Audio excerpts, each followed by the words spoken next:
Hola, bienvenidos a USA de verdad desde la ciudad de Washington. Aquí analizaremos y conoceremos la verdad de la que poco se habla y la que pocos conocen.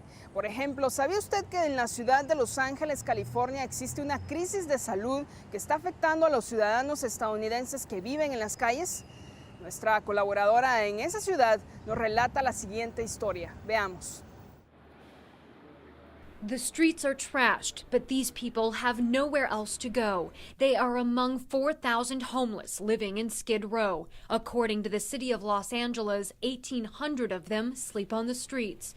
It's dangerous and unhealthy. Reverend Andy Bales with Union Rescue Mission says the city stopped cleaning up last year after a federal judge issued an injunction prohibiting cleanup crews from disposing people's personal property. You cannot clean up or pick up anything belonging to anybody, even if it's been abandoned. Their trash has piled up, waste has sat stagnant, and people have gotten sick. Some of the guys down here have caught hepatitis. Some guys have actually died on the street. There was someone not too long ago dead. As you can see, there's urine and feces here. In an 8-block area, inspectors with the county health department found human waste, hypodermic needles, and rats' nests.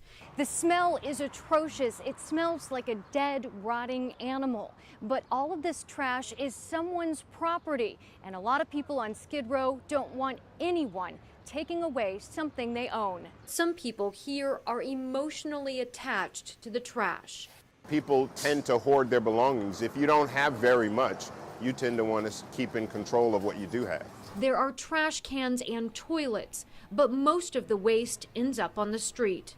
This is a very expensive self-cleaning toilet that was put in by the city to help people have facilities available to them at all hours, but unfortunately it's often used as a brothel, and 2 and 3 people are going in at a time, and it's used as a shooting gallery for heroin. Many people living in Skid Row are drug addicts or have a mental illness. The health crisis is adding tension to an already dire situation. This man overdosed on drugs but refused an ambulance. He said he wanted to die. Penny Hill says she's lived on the streets of Skid Row for 20 years and wants her neighbors cared for, even when they lose hope.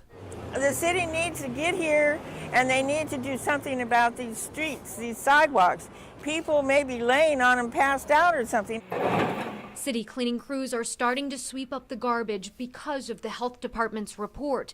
Some of the homeless are angry it's taken so long.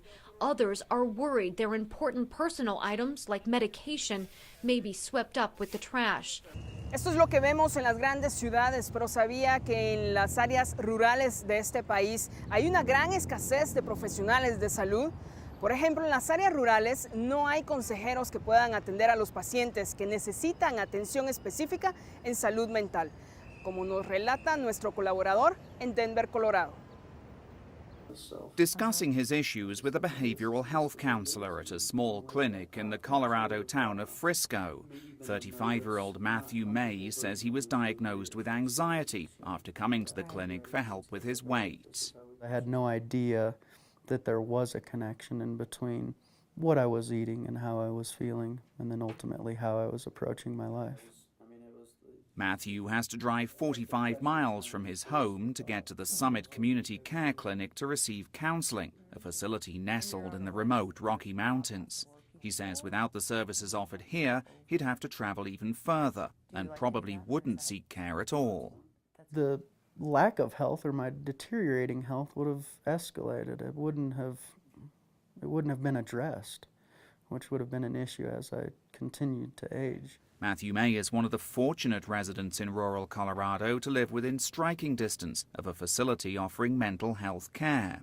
According to a 2011 report, rural and frontier counties face a critical mental health provider shortage.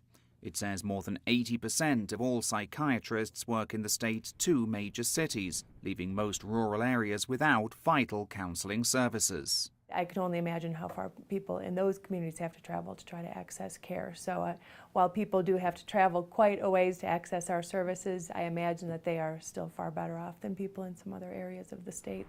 Research from the University of South Carolina finds a significantly higher prevalence of depression in rural areas, often caused by general poor health. And 4 in 5 rural children with mental health problems live in counties lacking any community mental health center. In Colorado, more than 30 counties have a population of fewer than 7 people per square mile, where access to medical facilities like this is rare. That really lends itself to the fact that settings like this have to figure this stuff out. I thought I'd just stop in and check in and see how you were doing. Helen Royal believes this clinic is a model in how to offer mental health care in rural areas of America, making it easier to obtain by integrating it with other types of medicine, like primary care, dental and reproductive health. Compounding the healthcare problems facing many Americans living in rural areas, an inability to purchase affordable healthcare insurance, with wages generally low. Meanwhile, here in Colorado, healthcare experts say more facilities like the one in Frisco are badly needed in order to help the some 1.5 million Coloradans who are thought to be in need of mental health and substance abuse counseling.